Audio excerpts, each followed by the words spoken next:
Okay guys, it is the time for the $500 trading tips for trading boom and crash. Okay, and of course we will be checking it out together in this video. However, before I go fully into it, I will like you guys to know that this video is for educational purpose, and if you love the content you are getting from here, kindly give me a follow right now, like this video and share this video with friends and family. And of course guys, these are the assets I will be checking out one after the other. Everything I'll be doing in this video is going to be based on my own personal analysis, trading tools, and the exact time frame I will be using.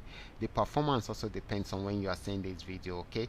And if you are not joining me live and direct, then you will have to have a recheck on the charts before you can follow up with the analysis. Okay, so quickly let's go straight into what we have right here.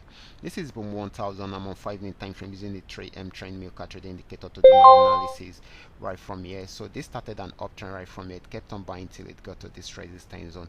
It's unable to break out from here, so it started selling right from there. It sold till it got to this region, and of course had a little pullback, and it will continue with the downtrend. Okay, so this is going to be more of a selling opportunity than a buying opportunity. Next asset is going to be boom 500. Okay, so this is boom 500. It played around there for a while before breaking out around there to buy more. Okay, so it had been more of an uptrend than a downtrend. Okay, so it has got into this resistance zone. If it's unable to break out from there, then definitely it will go back into a downtrend. But if it breaks out above this, then it will keep on buying. Okay, so we should take note of that. Buying at the moment, but not going to be for a very long time if it's unable to break out above that resistance zone. Let's check out crash 1000. This is crash 1000. This had been more of an uptrend than a downtrend for a while. Got to this resistance zone, was unable to break out from there, so it's going back on downtrend right now. So once it break out below this, then definitely it's going to sell more, so we expect more of a selling opportunity than a buying opportunity. Next asset is going to be crash 500. This is crash 500.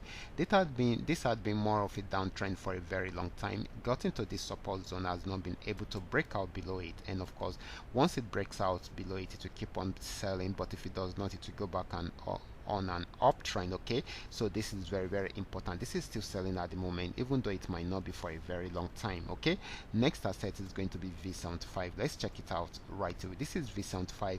It went on uptrend starting from here, and of course got to this region, had a major pullback till it got to this region, went back up again to play around around this region before breaking out above it to get to a new resistance zone. It was unable to break out from there, so it started a downtrend right from there, but we needed to break out below this support region. Okay, so this is going to be giving us more of a selling opportunity than a buying opportunity. Okay guys, these are all that we are able to come up with tonight. All you just need to do is just for you to understand every part of the analysis and apply them carefully whenever you are trading. For those of you who are yet to perfect a trading skill, can you go back to the channel, watch my trading videos, make sure you understand every aspect of it before going fully into it on your real account. Okay, I will be stopping right here. Watch out for my next video. Until then, God bless you.